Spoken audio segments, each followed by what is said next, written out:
Hello students, welcome you all in our Periwinkle 555 YouTube channel. तो आज हम बात करने वाले हैं क्लास 10th के साइंस पेपर 1 के लेसन नंबर 9 के बारे में, दैट इज कार्बन कंपाउंड्स। इस लेसन में हमने अपनी पिछली वीडियो में इथेनोइक एसिड के बारे में जानकारी ली। इथेनोइक एसिड की प्रॉपर्टीज क्या है, किस तरह से इथेनोइक एसिड रिएक्ट्स होता है, तो उसके बारे में जानकारी अपने पिछली वीडियो में हमने ली। तो चलिए बढ़ते हैं अपने नेक्स्ट टॉपिक की ओर, and our next topic is macromolecules and polymers. Exam में आपको डिफाइन के लिए ज्यादातर क्वेश्चन इस टॉपिक के ऊपर पूछे जाते हैं। मैक्रोमोलिक्यूल डिफाइन, पॉलीमर किसे कहा जाता है, या फिर राइट अ डिफरेंस के लिए कभी कभार क्वेश्चन आ सकता है, या फिर ज्यादातर आपको 1 या फिर 2 मार्क्स के क्वेश्चन ज्यादातर पूछे जाते हैं, या फिर एमसीक्यू के लिए इस कंटेंट के ऊपर क्वेश्चन आते हैं। तो चलिए देखते हैं क्या है macromolecules. Macromolecules, we have seen in the beginning of this chapter that the number of the known carbon compounds is as large as about 10 million। तो हमने लेसन के शुरुआत में ही पढ़ा था कि जितने भी कार्बन के कंपाउंड्स हैं उनका नंबर बहुत ज़्यादा है, क्योंकि कार्बन में एक प्रॉपर्टी है कैटिनेशन की, तो इससे वो ज़्यादातर कंपाउंड बना सकता है। अबाउट 10 मिलियन कंपाउंड जो है वो कार्बन के ही बनते हैं।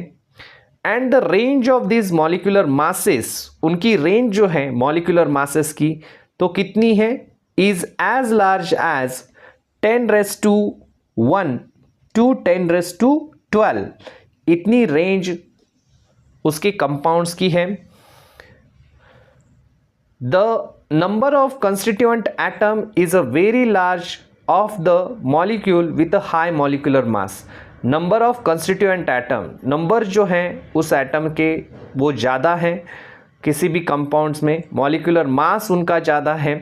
the giant carbon molecules form from hundreds of thousands of atoms are called macromolecule। जो जायंट यानी कि क्या, बड़ा, बहुत बड़ा, या फिर बिग साइज में जिसे कहते हैं हम, the giant carbon molecule form from, किससे बनता है वो, hundreds of thousands of atom. ऐसे 100 या फिर थाउजेंड्स ऑफ एटम जब इकट्ठा होते हैं तो उससे एक कार्बन का जायंट यानी कि सबसे बड़ा मॉलिक्यूल बन जाता है। उसी मॉलिक्यूल को हम मैक्रोमोलिक्यूल कहते हैं। They are from the type of the compounds called polymers. और वो किस टाइप से रहते हैं, पॉलीमर्स के टाइप से रहते हैं। अभी पॉलीमर्स क्या है वो हम आगे देखने वाले हैं, लेकिन उसके पहले आपको यहाँ पर मैक्रोमोलिक्यूल की जो डेफिनेशन बताई है ये आपको मार्क करके रखनी है आपके टेक्स्ट बुक में। तो चलिए देखते हैं मैक्रोमोलिक्यूल्स। तो हमने देखा जायंट कार्बन मॉलिक्यूल्स को हम क्या कहते हैं, मैक्रोमोलिक्यूल कहते हैं इन शॉर्ट। अभी उसके टाइप्स कौन से हैं, देखिए जैसे मैंने कहा कि ये क्वेश्चन जो है आपको राइट अ डिफरेंस के लिए भी पूछा जा सकता है 2 मार्क के लिए। इसमें difference natural macromolecule and manmade macromolecule, उसके बीच में पूछा जा सकता है। तो पहले देखते हैं नेचुरल मैक्रोमोलिक्यूल किसे कहा जाता है। द नेचुरल मैक्रोमोलिक्यूल नेमली, कौन कौन से नेचुरल मैक्रोमोलिक्यूल हैं, ये एग्जाम्पल आपको याद रखने हैं। पॉलीसैकेराइड्स आते हैं उसमें, प्रोटीन्स आते हैं एंड न्यूक्लिक एसिड आते हैं। Are the supporting pillars of the living world. ये सारे जो है ये सपोर्टिंग पिलर्स हैं, इनके बिना जो है लाइफ जो है वो पॉसिबल नहीं है, क्योंकि पॉलीसैकेराइड्स की हमारी बॉडी को ज़रूरत रहती है। प्रोटीन्स भी इम्पॉर्टेंट है बॉडी के लिए एंड न्यूक्लिक एसिड भी इम्पॉर्टेंट है। तो इस वजह से उनको एक सपोर्टिंग पिलर कहा गया है लाइफ का। So we get a food, clothing and shelter from polysaccharide. जितने भी हमारे फूड हैं, क्लोथ हैं या फिर शेल्टर है, ये पॉलीसैकेराइड से हमें मिलते हैं, नेमली स्टार्च एंड सेल्यूलोज। पॉलीसैकेराइड्स के एग्जाम्पल कौन से हैं? Starch and cellulose.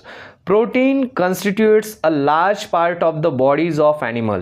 प्रोटीन जो है वो सबसे इंपॉर्टेंट पार्ट है बॉडी का, एनिमल्स के, किसी भी एनिमल्स के, ह्यूमन बींग में भी प्रोटीन जो है वो इसेंशियल रहते हैं। And also a responsible for their movement. Protein जो है वो मूवमेंट के लिए भी रिस्पॉन्सिबल है। अभी आप कहोगे मूवमेंट के लिए किस तरह से प्रोटीन रिस्पॉन्सिबल है? जैसे कि मसल्स जो हैं, मसल्स हमारे बॉडी में एक्टिव रहने के लिए या फिर उनका फंक्शनिंग जो है प्रॉपर होने के लिए भी प्रोटीन जो है वहाँ पर रहते हैं। प्रोटीन है, इस वजह से मसल्स का काम जो है मसल अच्छे तरह से परफॉर्म कर पाते हैं। There movement and various physiological processes, जितनी भी बॉडी के अंदर फिजियोलॉजिकल प्रोसेसेस होती है उसमें प्रोटीन की आवश्यकता रहती है।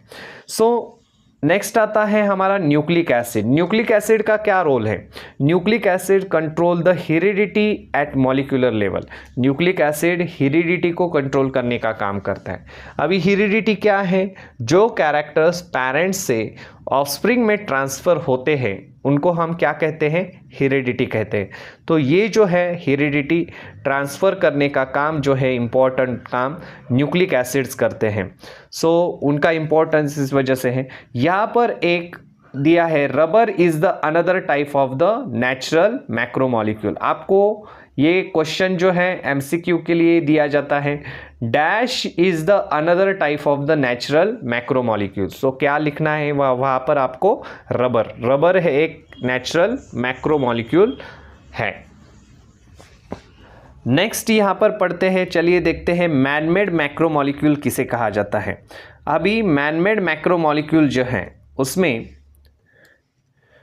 macromolecules were produced for the first time in the laboratory and factory with an intention to invent an alternative for rubber and silk। अभी ये जो मैक्रोमॉलिक्यूल है ये भी एक मैक्रोमॉलिक्यूल ही है, लेकिन ये मैनमेड है। मैनमेड यानी कि हमने खुद से बनाया है, लैब में बनाया उसे। किस इंटेंशन से? क्योंकि हमें अल्टरनेटिव चाहिए था रबर के लिए या फिर सिल्क के लिए। रबर एंड सिल्क जो है वो नेचुरल मैक्रोमॉलिक्यूल है, लेकिन उसको कुछ तो अल्टरनेटिव चाहिए, इस वजह से हमने लैब में ये मैक्रोमॉलिक्यूल तैयार किए हैं, manmade macromolecule. Today manmade macromolecules are used in every walk of life. Every walk of life यानी कि हर जगह हम मैनमेड मैक्रोमॉलिक्यूल का ही इस्तेमाल आज कर रहे हैं। सो उसमें manmade fibres which have strength along the length similar to the natural fibre cotton. Cotton की तरह, नेचुरल फाइबर की तरह उनमें मैनमेड मैक्रोमॉलिक्यूल में स्ट्रेंथ है, उसकी लेंथ है प्रॉपर अच्छी तरह से, तो ये नेचुरल फाइबर्स की तरह ही स्ट्रॉन्ग है। उसमें नेचुरल फाइबर में जैसे आप देखते हैं कॉटन है, वुल है या फिर सिल्क है, उसी तरह ये जो है मैनमेड मैक्रोमॉलिक्यूल जो है उससे बने हुए फाइबर जो है वो उसमें स्ट्रेंथ और लेंथ भी अच्छी है। Elastomers which have the elastic property of rubber. यहाँ पर आपको ये क्वेश्चन एमसीक्यू के लिए आता है, dash have the elastic property of rubber. तो इलास्टोमर, इलास्टोमर में इलास्टिक प्रॉपर्टीज रहती है। Plastic from which innumerable types of articles, sheets, pipes and surface coating are made are all examples of manmade macromolecule. जो plastic रहता है, जो innumerable types के article से, शीट से, पाइप से या फिर सरफेस कोटिंग से आता है, तो ये सारे एग्जाम्पल जो है वो मैनमेड मैक्रोमॉलिक्यूल्स के एग्जाम्पल हैं। The structure of natural and man-made macromolecule is formed by joining several small units in a regular manner। उन्होंने क्या कहा है, जो स्ट्रक्चर है नेचुरल एंड मैन-मेड मैक्रोमॉलिक्यूल का वो कैसे रहता है? joining a several small units together। छोटे छोटे यूनिट इकट्ठा आते हैं और उससे मैनमेड एक बड़ा सा मैक्रोमोलिक्यूल बन जाता है। रेगुलर मैनर में वो यूनिट जो है वो अरेंज किए रहते हैं छोटे यूनिट्स, और उसका एक बड़ा सा मैक्रोमोलिक्यूल बन जाता है। As a result the macromolecules are the polymeric in nature, और इस वजह से मैक्रोमोलिक्यूल जो है पॉलीमेरिक रहते हैं। तो आपको इसके ऊपर भी एग्जाम के लिए गिव रीजन के लिए क्वेश्चन पूछा जा सकता है कि macromolecules are polymeric in nature, give reason. Macromolecules को पॉलीमेरिक क्यों कहा है? क्योंकि मैक्रोमोलिक्यूल्स बनते ही स्मॉल यूनिट से, हाँ, by joining the several small units in a regular manner, उससे ही क्या बनते हैं, मैक्रोमोलिक्यूल्स जो है वो बनता है। तो इस वजह से मैक्रोमोलिक्यूल्स को पॉलीमर कहा जाता है। पॉलीमेरिक वो नेचर में रहता है। पॉली यानी कि क्या, मेनी, मेरिक, मर मीन्स व्हाट, यूनिट्स, बहुत सारे यूनिट्स इकट्ठा आकर ये जो है वो मैक्रोमोलिक्यूल तैयार हो जाता है। चलिए देखते हैं नेक्स्ट, पॉलीमर्स किसे कहते हैं। पॉलीमर्स के ऊपर भी आपको क्वेश्चन पूछा जाता है 1 या 2 मार्क के लिए। So polymers, a macromolecule form by regular repetition of small unit is called polymer. Polymer की डेफिनेशन आपको एग्जाम में पूछी जाती है। मैक्रोमोलिक्यूल जो तैयार होता है by regular repetition of small unit, small unit का रिपीटेशन होकर जो कुछ भी मैक्रोमोलिक्यूल तैयार हो जाता है उसे हम क्या कहते हैं, पॉलीमर कहते हैं।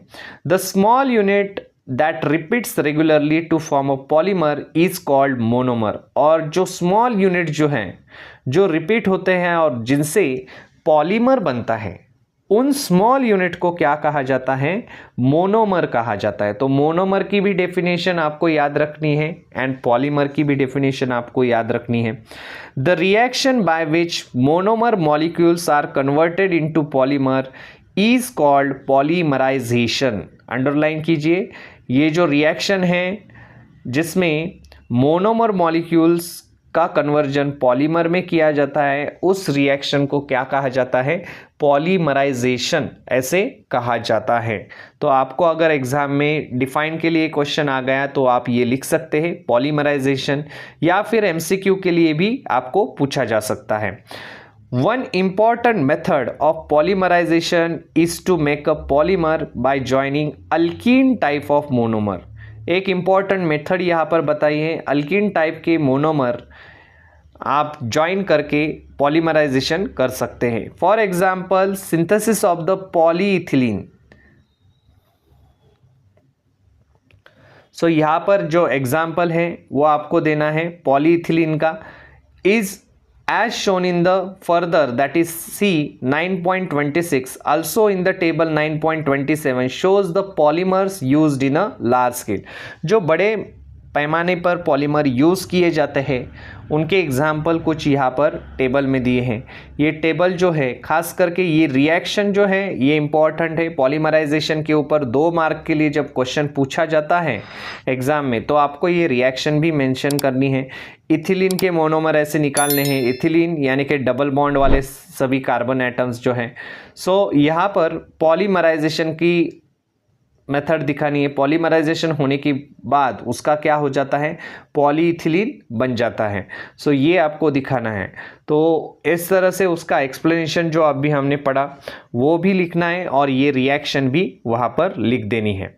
तो चलिए देखते हैं टेबल में कौन से एग्जाम्पल दिए हैं। पहला तो यहाँ पर एग्जाम्पल आपको दिया है दैट इज़ पॉलीइथिलीन। आपको मैच द पेयर के लिए फॉर्मूला या फिर स्ट्रक्चर या फिर यूजेस पूछे जा सकते हैं। इस वजह से ये टेबल जो है आपको करके जाना है। 2 मार्क के लिए, 1 मार्क के लिए, कहीं पर भी क्वेश्चन पूछा जा सकता है। Polyethylene constituent of the monomer that is ethylene है, उसमें फॉर्मूला यहाँ पर दिया है। यहाँ पर यूजेस क्या है, पॉलीइथिलीन के यूजेस है कैरी बैग्स बनाने के लिए, स्पोर्ट्स वेयर जितने हैं वो बनाने के लिए। देन है पॉलीस्टेरिन। पॉलीस्टेरिन जो है उसमें क्या रहता है, कंस्टिट्यूएंट, मोनोमर का नाम आपको याद रखना है, मोनोमर स्टेरिन नाम का रहता है। उसका फॉर्मूला यहाँ पर दिया है, ये स्ट्रक्चरल फॉर्मूला दिया है। ये किस में यूज़ किया जाता है स्टेरिन, तो थर्मोकॉल आर्टिकल्स जो है, थर्मोकॉल से जितनी भी चीज़ें बनती हैं उसमें ये यूज़ किया जाता है। नेक्स्ट यहाँ पर बताया है polyvinyl chloride, that is PVC. PVC के बारे में बताया है, उसमें मोनोमर कौन सा है, विनाइल क्लोराइड है, ये याद रखना है आपको फॉर्मूला, और ये स्ट्रक्चरल फार्मूला। ये पीवीसी जो है वो पीवीसी पाइप्स बनाने के लिए यूज़ किया जाता है, डोर मैट्स हैं या फिर ट्यूब्स हैं, and bags in hospital kits. So hospital में जो ट्यूब्स या फिर बैग्स जो यूज़ किए जाते हैं तो वो पीवीसी से बने हुए रहते हैं।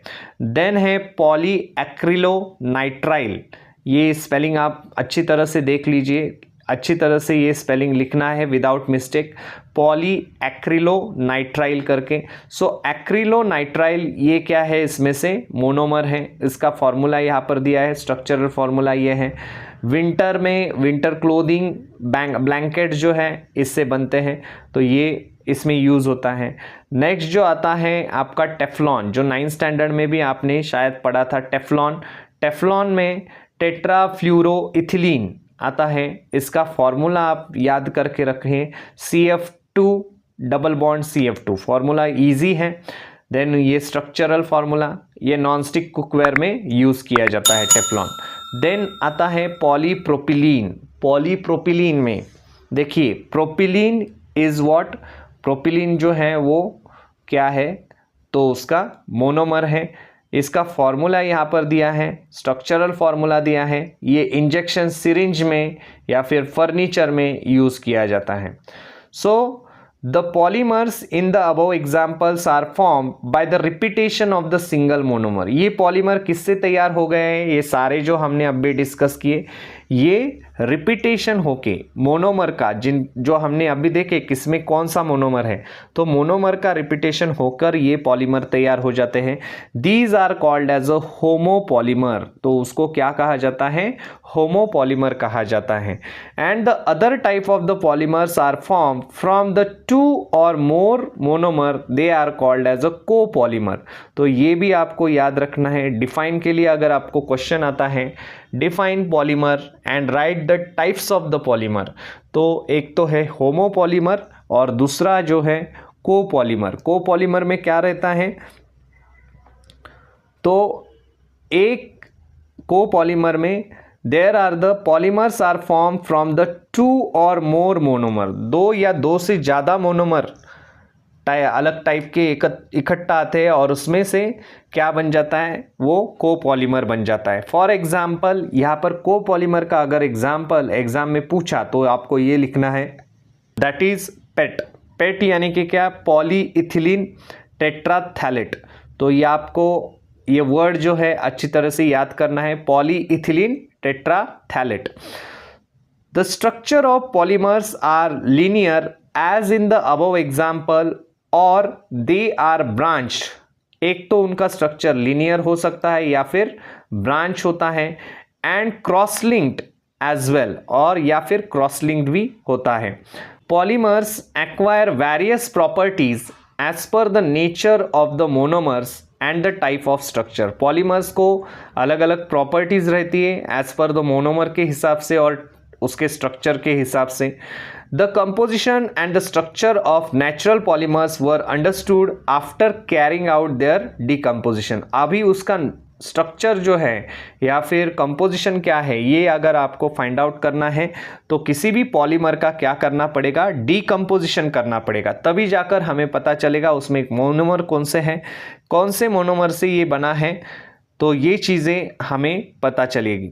The compositions of the main natural polymer is a given in the table. अभी यहाँ पर मेन नेचुरल पॉलीमर्स के कुछ एग्जाम्पल दिए, उसका कंपोजिशन क्या है ये टेबल में दिया है। तो ये भी टेबल आपको मैच द पेयर या फिर टेबल फिल करने के लिए भी एग्जाम में आ सकता है। अभी देखिए पॉलीसैकेराइड, ये नेचुरल सारे पॉलीमर्स हैं। पॉलीसैकेराइड मोनोमर का नाम क्या है, ग्लूकोज, ऑकरेंस जो है वो स्टार्च। सेल्यूलोज, सेल्यूलोज भी एक पॉलीमर है, वो किससे बनता है, ग्लूकोज से बनता है, वुड में रहता है या फिर cell wall of the plants. Protein जो है, प्रोटीन क्या है, अल्फा अमीनो एसिड से बनते हैं प्रोटीन, मसल्स में रहता है, हेयर्स में, एंजाइम्स में, स्किन में या फिर एग्स में। नेक्स्ट है डीएनए। डीएनए जो है न्यूक्लियोटाइड डीऑक्सीराइबोज फॉस्फेट, तो न्यूक्लियोटाइड से बनता है। क्रोमोसोम्स ऑफ द ऑर्गेनिज्म, ये डीएनए कहाँ रहता है, क्रोमोसोम में रहता है ऑर्गेनिजम्स के। देन आता है एग्जाम्पल आरएनए का। आरएनए क्या है, तो न्यूक्लियोटाइड राइबोस फॉस्फेट है। न्यूक्लियस एंड द साइटोप्लाज्म जो है सेल का, उसके अंदर ये रहता है। एंड देन जो है लास्ट में यहाँ पर दिया है एग्जाम्पल आपको, दैट इज रबर। रबर जो है उसका मोनोमर कौन सा है, तो आइसोप्रीन नाम का मोनोमर है। तो ये आपको एमसीक्यू के लिए अक्सर पूछा जाता है, the monomer of the rubber is a dash isoprene, या फिर आइसोप्रीन का स्ट्रक्चर भी ड्रॉ करने के लिए पूछा जाता है आपको 2 मार्क के लिए या फिर 1 मार्क के लिए। आइसोप्रीन का स्ट्रक्चर ड्रॉ कीजिए, तो ये स्ट्रक्चर आपको तब ड्रॉ करना है। देन रबर का इस्तेमाल कहाँ किया जाता है, latex of rubber tree. Rubber किससे मिलता है, तो लैटेक्स से मिलता है, रबर ट्री से। तो इस तरह से आज हमने इस वीडियो में मैक्रोमॉलिक्यूल्स के बारे में जानकारी ली। कौन कौन से मैक्रोमॉलिक्यूल रहते हैं, उनके टाइप्स क्या हैं, या फिर पॉलीमर की कंसेप्ट क्या है, उसके बारे में इस वीडियो में हमने जानकारी ली। तो यहाँ पर हमने आज ये कार्बन कंपाउंड का लेसन जो है वो कंप्लीट किया है। तो चलिए मिलते हैं अपने नेक्स्ट वीडियो में एक नए लेसन के साथ। तब तक के लिए चैनल को देखते रहिए, सीखते रहिए, और अगर हमारे चैनल पर आप पहली बार आए हैं तो चैनल को सब्सक्राइब कीजिए और बेल आइकॉन को प्रेस करना ना भूलें। धन्यवाद।